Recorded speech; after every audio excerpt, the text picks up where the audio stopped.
மிக்க நன்றி.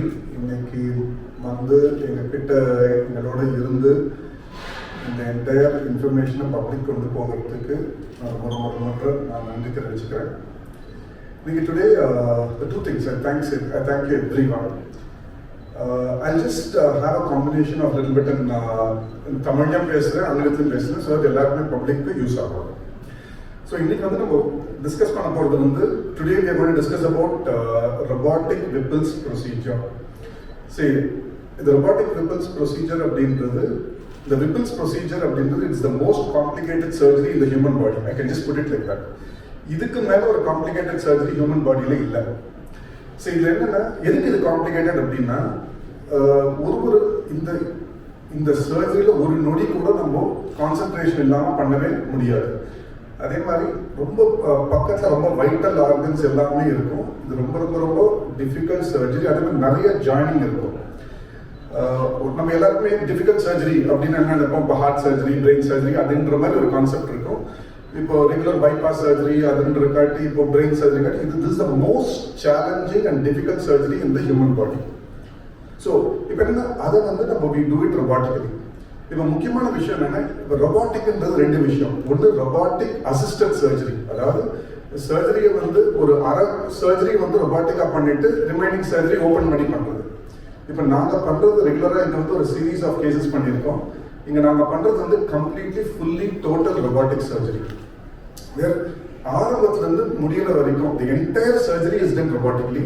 அதுக்கப்புறம் அந்த ஸ்பெசிமன், அதாவது அந்த பாதிக்கப்பட்ட உறுப்பை எடுக்கிறது மட்டும் ஒரு சின்ன இன்சிஷன் போட்டு இதை எடுக்கிற மாதிரி இருக்கும். ஸோ இதுதான் வந்து இதோட முக்கியத்துவம். ஸோ இது வந்து அதில் ரொம்ப ரொம்ப ரொம்ப முக்கியம். இது ரெண்டாவது பேங்க்ரியாட்டிக் சர்ஜரி அப்படின்ற முன்னாடி சொன்ன மாதிரி இது ரொம்ப ஒரு காம்ப்ளெக்ஸ் சர்ஜரி. இதை வந்து ஒரு செகண்டும் நம்ம ஒரு கவனக்குறைவு இல்லாமல் பண்ண வேண்டிய சர்ஜரி. ஏன்னா ரொம்ப வைட்டல் ஸ்ட்ரக்சர்ஸ் எல்லாமே ஒரே இடத்துல இருக்கக்கூடியது. இப்போ பேங்க்ரியாஸ் அப்படின்றது தமிழில் கணையம் அப்படின்னு சொல்லுவோம். இந்த கணையம் எங்கே இருக்குது அப்படின்னா, இப்போ உடம்பை வந்து நம்ம பிரிக்கிறோம். இப்போ வயிற்று பகுதியை பிரிக்கிறோம், கிரவுண்ட் ஃப்ளோர், பேஸ்மெண்ட் அப்படின்னு பிரிக்கிறோம். இப்போ கணையம் அப்படின்றது எக்ஸாக்ட்லி இந்த பேஸ்மெண்ட் இருக்குது. இப்போ கணையம், இப்போ இது நம்ம கிட்னி, இதெல்லாம் பேஸ்மெண்ட்ல இருக்கு. லிவர், பெருங்குடல், சிறுகுடல், இது எல்லாமே வந்து கிரவுண்ட் ஃப்ளோர்ல இருக்கு. இப்போ கணையம் அப்படின்றது உடம்போட இந்த சென்டர் பகுதி, அதாவது இந்த சென்டர் பார்ட் ஆஃப் த பாடி பேஸ்மெண்ட்ல இருக்குது. அப்பயே உங்களுக்கு புரியும் இது எவ்வளவு டீப்பா இருக்கு. உடம்புல இருக்கிறதுலே டீப்பஸ்ட் ஸ்ட்ரக்சர். அதே மாதிரி அதை சுற்றி மேலே இம்பார்ட்டன்ட் ஸ்ட்ரக்சர் இருக்கும், அதை சுற்றியும் வந்து ரொம்ப வைட்டல் ஸ்ட்ரக்சர்ஸ் எல்லாமே இருக்கும். ஸோ இது இருக்கிறதுலே ரொம்ப டீப்பான பொசிஷன் இருக்கு. ஸோ இதோட சர்ஜரி பண்ணுறதுன்றது இட் இஸ் நார்மலாகவே இட்ஸ் சேலஞ்சிங் ப்ரொசீஜர். அதை வந்து ரொபாட்டிக்காக பண்ணுறது இஸ் ஈவன் மோர் சேலஞ்சிங். அதை ரொபாட்டிக்காக பண்ணி அதை டோட்டல் ரொபாட்டிக்காக பண்ணுறது இன்னொரு முக்கியமான விஷயம். இதில் மோஸ்ட் இம்பார்ட்டன்ட் வந்து இது எல்லாமே பண்ணுறது சேலஞ்சிங்கிறது வேற. இதை வந்து கம்ப்ளீட்டாக வந்து அந்த பேஷண்ட்டை நோக்கி தான், பேஷண்ட்டோட பெனிஃபிட், பேஷண்ட்டோட அவுட்கம் எல்லாம் நோக்கி தான். இப்போ பார்த்தீங்கன்னா முன்னாடி வந்து இப்போ இந்த எரா வந்து கம்ப்ளீட்லி ரொபாட்டிக் எரா. முன்னாடி காலத்தில் 20 years 25 years முன்னாடி பார்த்தீங்கன்னா லேப்ரோஸ்கோப்பியாக இருந்தது. இனிமே சர்ஜரிகள் எல்லாமே, இனிமே வரக்கூடிய சங்கதிகள், வரக்கூடிய சர்ஜன்ஸ் எல்லாமே ரொபாட்டிக் சர்ஜரியாக பண்ணுற மாதிரி தான் இருக்கும். ஏன்னா இப்போ சில சர்ஜரிகள் பார்த்தீங்கன்னா ரொபாட்டிக் தான் பெஸ்ட் அப்படின்னு சொல்ற மாதிரி இருக்கும். உலகத்திலே பார்த்தீங்கன்னா இப்போ வந்து இந்த பேங்க்ரியாட்டிக் சர்ஜரி அப்படின்னு robotic surgery has become the gold standard for all pancreatic surgeries. எதனால என்ன இதுன்றது நான் விரிவாக எடுக்கிறேன். அதே மாதிரி பார்த்தீங்கன்னா இப்போ எங்கள் டீமை பொறுத்த வரைக்கும் பார்த்தீங்கன்னா ஆல்மோஸ்ட் ஒரு 25 வருஷம் எக்ஸ்பீரியன்ஸ் இதில் இந்த சர்ஜிக்கல் ஃபீல்டில். அதில் வந்து ஒரு 10,000 மேலே கேஸ்ட்ரோ இன்டெஸ்டைனல் கேன்சர் சர்ஜரிஸ் மாத்திரம் பண்ணியிருக்கோம். அதே மாதிரி ஒரு 500க்கு மேற்பட்ட ரொபாட்டிக் சர்ஜரிகள் எல்லாமே, எல்லா ரொபாட்டிக் சர்ஜரியும் சேர்ந்து பண்ணியிருக்கோம். ஸோ இப்போ என்னென்ன மிச்ச ரொபாட்டிக் சர்ஜரி எல்லாம் பண்ணி இந்த பினக்கல் ஆஃப் சர்ஜரி அப்படின்னு சொல்லுவோம். அது வந்து இந்த விப்பிள் சர்ஜரி. ஸோ அந்த பினக்கல் ஆஃப் த சர்ஜரி தான் மோஸ்ட் இம்பார்ட்டன்ட். ஸோ அதை வந்து ரொபாட்டிக்காக பண்ணுறது, ஃபுல்லி ரொபாட்டிக்காக பண்ணுறது தான் ரொம்ப ரொம்ப முக்கியமான விஷயம். அதே மாதிரி பார்த்தீங்கன்னா இப்போ நான் ஃபர்ஸ்ட் பண்ண இந்த ரொபாட்டிக் சர்ஜரி இப்போ நம்ம இவன் எப்பயோ பண்ணி முடிச்சு இப்போ தான் வந்து அதை நம்ம ஒரு மாஸ்டர் பண்ணதுக்கு அப்புறம் தான் அதை வெளியுறவுக்கு சொல்லணும் அப்படின்ற மாதிரி இருக்கு. ஸோ இப்போ பார்த்தீங்கன்னா இப்போ ஆல்மோஸ்ட் நம்ம ரொபாட்டிக் விப்பிள் சர்ஜரி பண்ணது, முதல் சர்ஜரி நம்ம பண்ணது 2022 பண்ணியிருக்கோம். இப்போ நான் சொன்னேன், இப்போ கணையம் அப்படின்னு சொன்னேன். இப்போ விப்பிள்ஸ் ப்ரொசீஜர் இப்போ ரெண்டாக பிரிக்கிறோம். அந்த கணையத்தோட தலைப்பகுதிக்கு வரக்கூடிய சர்ஜரி பேர் விப்பிள் சர்ஜரி. இதே விப்பிள் சர்ஜரி தான் இந்த பித்த குழா இருக்கு இல்லைங்களா, பித்த குழாவோட கடைசி பகுதியில் வர இருக்கிற கேன்சர் பண்ணக்கூடிய சர்ஜரியும் வந்து விப்பிள் சர்ஜரி தான். அதே மாதிரி சிறுகுடலோட ஆரம்ப பகுதி, அதாவது டியோடினம் அப்படின்னு சொல்லுவோம். அந்த டியோடினம்ல வரக்கூடிய கேன்சருக்கும் பண்ணக்கூடிய சர்ஜரி இதே சர்ஜரி தான். நான் சொன்ன எல்லாமே ஒரே இடத்துல இருக்கும். ஸோ இந்த பித்தக்குழாயோட கடைசி பகுதி, கணையத்தோட தலைப்பகுதி, அதே மாதிரி இந்த டியோடினம் சிறுகுடலோட ஆரம்ப பகுதி, இது எல்லாத்துக்குமே பண்ணக்கூடிய சர்ஜரி வந்து இந்த விபிள் சர்ஜரி. அதே மாதிரி இல்லை மோஸ்ட் இம்பார்ட்டன்ட் பார்த்தீங்கன்னா எல்லா பேஷண்ட்டுமே சேஃபாக காம்ப்ளிகேஷன் இல்லாமல் பெரிய பிளட் லாஸ் ரத்த சேதாரம் எதுவும் இல்லாமல் டிஸ்சார்ஜ் ஆயிருக்காங்க. அதே மாதிரி வந்து இதை வந்து என்ன சொன்னாங்கன்னா 100% சக்ஸஸ் ரேட் அப்படின்ற மாதிரி சொல்லலாம். அதே மாதிரி சில சமயம் என்னென்னா ஆரம்பிச்சுட்டு பண்ண முடியல, திரும்ப கன்வெர்ட் பண்ணணும் அப்படின்ற மாதிரி, அது மாதிரிலாம் எதுவும் எல்லா சர்ஜரியும் நம்ம கம்ப்ளீட்டாக ரொபாட்டிக்காகவே பண்ணியிருக்கோம். இல்லை மெயின் பார்த்தீங்கன்னா ஆன் ஆவரேஜ் அப்படின்னு பார்த்தீங்கன்னா ஒரு 4 நாள் அந்த மாதிரி தான் இருக்கும். பேஷண்ட் 4-5 நாள் தான் பேஷண்ட் தங்குற மாதிரி இருக்கும். இந்த படத்தில் பார்த்தீங்கன்னா உங்களுக்கு தெரியும், அதாவது வலது பக்கம் கிட்னி, ரைட் கிட்னி இருக்கு, அந்த எல்லோவாக இருக்கிறது வந்து இந்த கணையம் பேங்க்ரியாஸ், அந்த பச்சையாக இருக்கிறது சிறுகுடலோட ஆரம்ப பகுதி, அது பேர் டியோடினம் அப்படின்னு சொல்லுவோம். So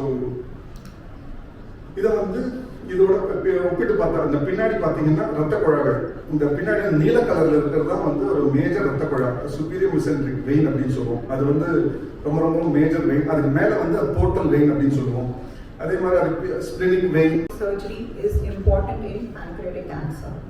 Slowly, all across the world now, robotic surgery is becoming the gold standard for all pancreatic cancer surgeries. In India, we have about 66,500 new cases every year, with mortality around 25,000 of them. As you can see here, gradually with each passing year, the incidence of pancreatic cancer is just rising across all the major cities of our country. So why is robotic surgery important? Pancreatic surgery is considered one of the most challenging abdominal surgeries because of the anatomical location of the organ. Whipples, which is the pancreaticoduodenectomy, the surgery which is done for pancreatic cancer, is the most complex abdominal surgeries. It involves resection of multiple parts of the abdomen, the bile duct, the pancreas, the duodenum and the gallbladder. And also here precision is critical because the area is dense with very important vascular structures, which are the blood vessels which supply the whole of our intestine. So in this surgery, mistake cannot be made.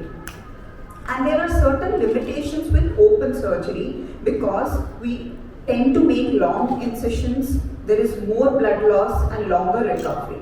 Traditionally, in an open pancreatic surgery, the patient stays in the ICU for 2 to 3 days and then another 10 days in the hospital. So what is the robotic system and how does it make the surgery more competent? So the Da Vinci robotic XI system, it's the most advanced robotic system that is available in the country at present, and it is available at Apollo Cancer Center. It has 3 components: the surgeon's console, the patient cart and the vision cart. So the robo helps us by improving the vision. So the robotic vision is 10x magnification and it is a 3-dimension vision. So it helps the surgeon reach the smaller crevices of the anatomical parts.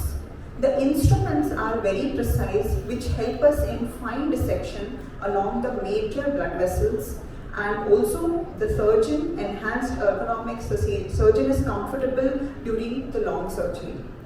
So what are the patient-centric benefits? Smaller incision, less splaying and less infection risk, early ambulation and return to oral diet, shorter or no ICU stay and shorter hospital stay, cosmetically better outcomes and faster return to chemotherapy. It is important to understand that faster recovery is not only important because the patient gets discharged early. Pancreatic cancer is an aggressive disease and we need to start the next line of treatment faster. So if the patient recovers from the surgery faster, we are able to start the next line of treatment faster. So why is Whipple surgery so challenging? Because for patients with tumor in the pancreatic head, bile duct and duodenum, we do the Whipple surgery. It is a very long and complex abdominal surgery. We need to dissect along the 2 major blood vessels, the superior mesenteric vein and the superior mesenteric artery. It involves multiple organ resection, vascular structures and multiple anastomosis.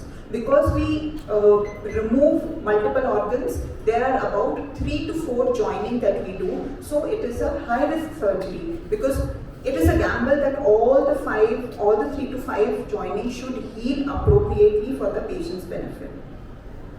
So how does the robotic surgery add? It gives enhanced precision, crystal instruments which mimic the human hand with more degree of freedom, superior control in tight anatomical spaces and 3D high definition vision. Minimum blood loss, better oncological outcome because we can dissect the lymph nodes better, we can dissect near the major blood vessels better, and all the joining can be done intracorporeally. So the incision is very small, the patient does not have pain, no blood loss, no ICU stay, and early recovery and discharge to home.